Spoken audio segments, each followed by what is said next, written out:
Yeah, so Balti Virtual kind of grew out of work that I've been doing for the last 20 plus years, dating back to the video game industry.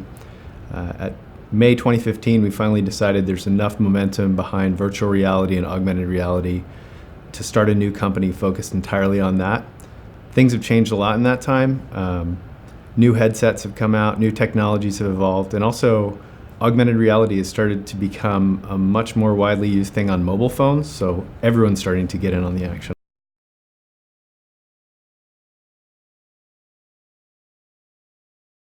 Yeah, we have 18 people right now. I've got a new person starting on Monday. So we're a small but mighty team, and we're growing. We've been really fortunate to work with, again, some amazing brands. And I think part of that is just because we sort of put a stake in the ground and said, this is what we focus on very early.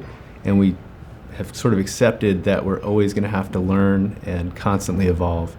So that can be a challenging process at times, but it's super rewarding.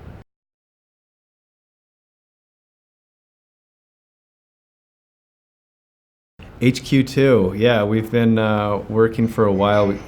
We were very fortunate to have some space in City Garage through the University of Maryland, but we'd sort of gotten to a full saturation point. We had about 16 people working in 1,200 square feet, and so it was pretty tight. So that's been kind of my side project for the last 6 months or so, was to find a new home, and had all these spreadsheets and formulas to kind of figure out how it would impact everyone's drive time and all these different elements of it. And finally we ended up working out a deal with the folks at Weller to stay in City Garage. We inherited a much larger space, and so now we've gone from having not nearly enough space to having way too much, and it's a fun problem to have.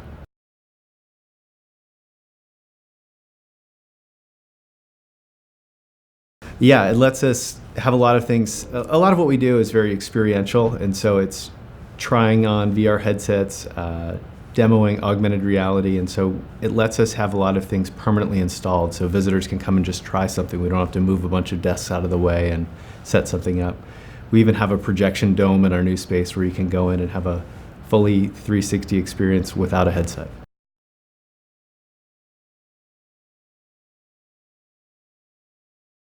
First of all, it's always challenging to develop tech outside of Silicon Valley. You're kind of missing out on the water cooler conversation between companies, so it takes a little bit of extra effort to stay up to speed on the latest trends. On the other side of things, I think, well, Baltimore in particular has an amazing heritage in the arts and in creativity, so we get to tap into that. There's a really strong video game industry in this area that uses a lot of similar skills that our people do, and it's just a great place to be as far as quality of life.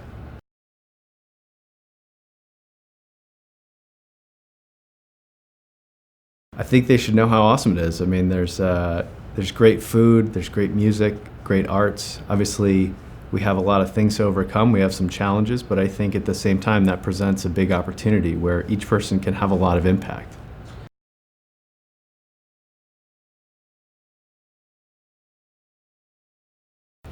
Yeah, there's an amazing amount of talent in local schools. I think we have members from just about every school, every other college in the area.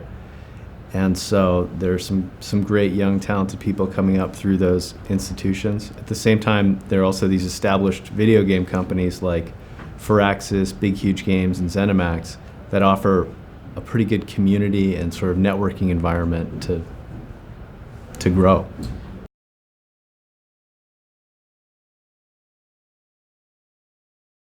I just think we're excited to be in at the ground floor of it. We sort of wandered into this thing about 2.5 years ago when we moved into City Garage, and to see the energy and explosion of development that's going on around, I think, we're looking forward to having all these amazing food and shopping options. We're looking forward to having just a vibrant ecosystem of people working in tech around us. So I think right now we feel like we're sort of in a frontier town and we're seeing it grow up around us, so we're excited.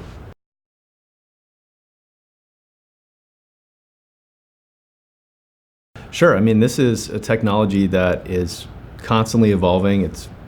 Simulation has been something that people use to train for 30 or 40 years.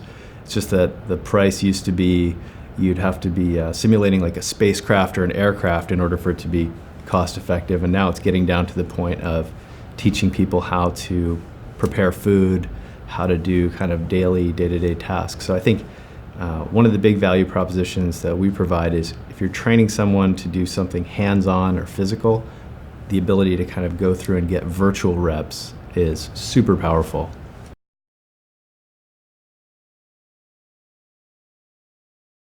Yeah, speed of learning. It's a more engaging way to learn. Like we did a project with the Ravens in 2007, actually, where we used VR to teach the playbook, and we went from meetings where there's kind of an overhead projector and PowerPoint. People were sort of dozing off because they were early in the morning. To suddenly you get people's full attention, and you get kind of that sense of actually being on the field, walking through things. And so that was a very early light bulb moment for us.